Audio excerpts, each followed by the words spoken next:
जनता जो वोट डाल चुकी है, अब जो ईवीएम उन वोटों से गिनती सामने आएगी उससे स्पष्ट हो जाएगा कि सरकार का पाला किस तरफ जाने वाला है। 3 दिसंबर को जो होगा जनता का पोल वही होगा। एग्जिट पोल में एज सच अभी कोई ऐसी चीज़ नहीं आ रही है जो अपन कह सकें कि एग्जिट पोल सटीक बैठेगा।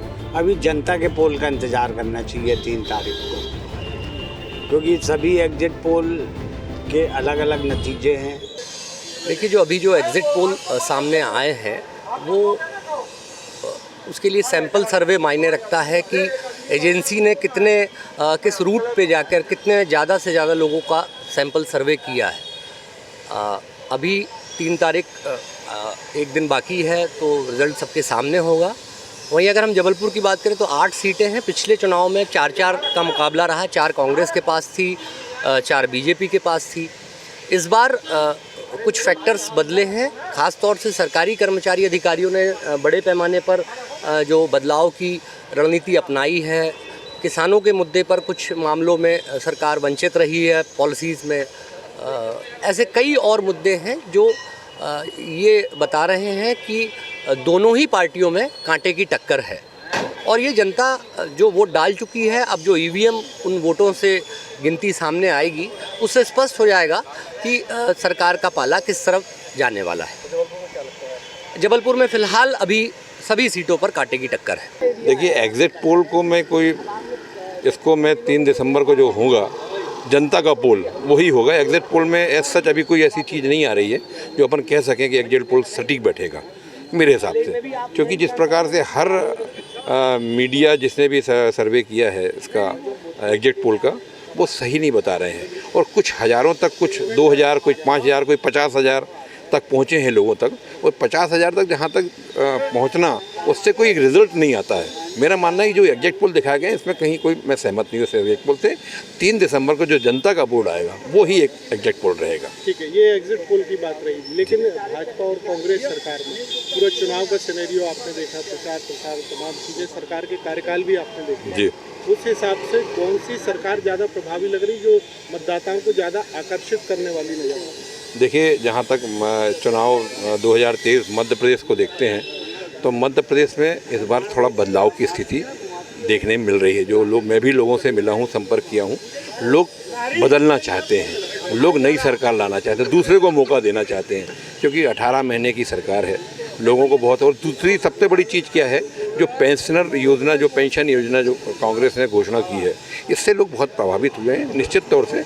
और जो लाडली बहना है, लाडली बहना का असर अब 3 दिसंबर को पता चलेगा, क्योंकि भाजपा भी अपनी तरफ से वो कह रही है कि लाडली बहना जो वोटिंग हुई है इससे लाडली बहना का असर हमको मिलेगा और हम जीत सुनिश्चित करेंगे। पर मेरा मानना नहीं है, मेरा मानना ये है कि इसमें कहीं ना कहीं कांग्रेस आगे आती हुई दिख रही है। एग्जिट पोल ने कांग्रेस की सरकार बनते हुए दिखाई तो कुछ ने बीजेपी की। वरिष्ठ पत्रकार होने के नाते आपका आकलन क्या है? अभी जनता के पोल का इंतज़ार करना चाहिए 3 तारीख को, क्योंकि सभी एग्जिट पोल के अलग अलग नतीजे हैं। उसके अलावा उनकी विधि अलग अलग है, उनका सैंपल का जो स्ट्रेंथ है वो अलग अलग है।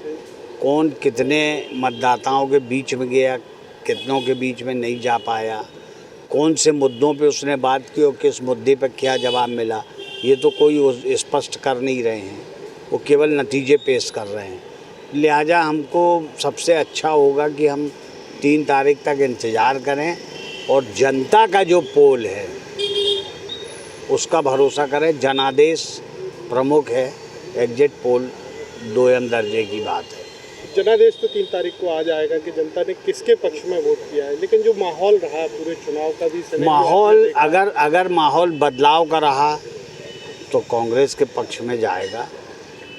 बदलाव का नहीं है और आक्रोश का वोट है, मुद्दों का अगर है, तब फिर कांग्रेस थोड़ी सी एज के साथ चुनाव जीत सकती है, ऐसा लगता है।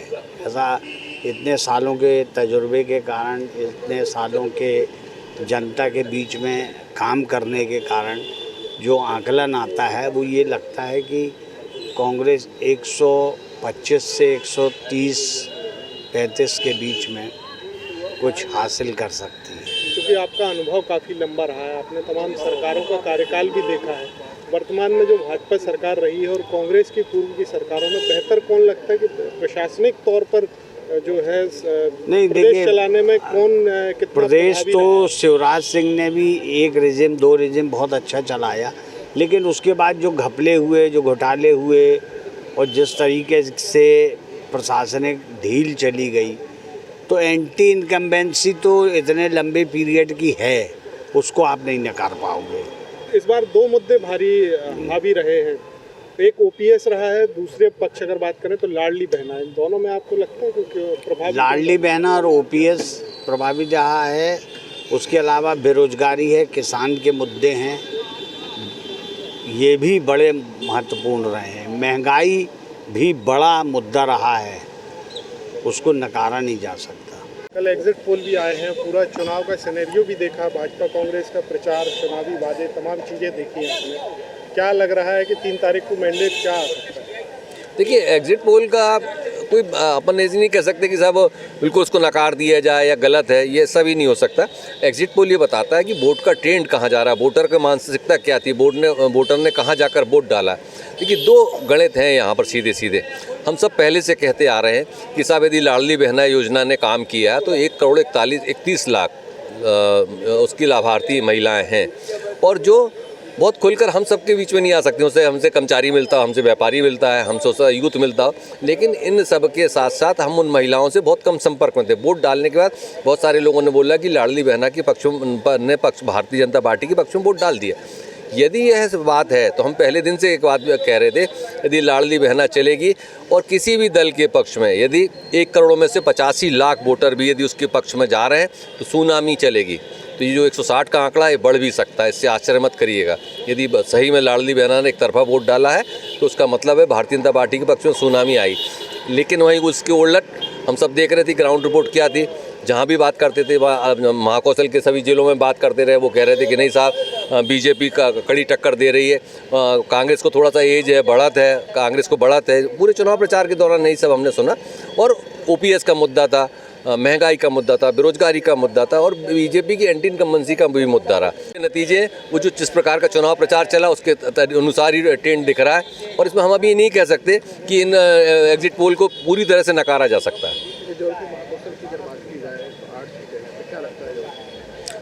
जबलपुर की 8 सीटों के लिए देखिए, हम अभी पहले कह रहे थे कि एग्जिट पोल के पहले कहते रहे बराबरी की टक्कर है, कांटे की टक्कर है, हो सकता है कांग्रेस 5 सीटें जीत जाए, क्योंकि कांग्रेस को एक थोड़ी सी बढ़त भी दिखा रहे थे कि कांग्रेस को बढ़त हो सकती। अब लेकिन जिस तरीके से लाडली बहना का यदि दिख रहा है और भारतीय जनता पार्टी के लोग दावा कर रहे हैं कि साहब हम 7 सीटें जीत रहे हैं, 7-1 का हो सकता है, 1 कांग्रेस जीते और 7 भारतीय जनता पार्टी जीते, ये हो सकता है अतिशयोक्ति हो, लेकिन ये भी कहा जा सकता है कि भारतीय जनता पार्टी को उसमें कांटे की टक्कर हो और दोनों 4-4 सीटें भी हो सकती हैं।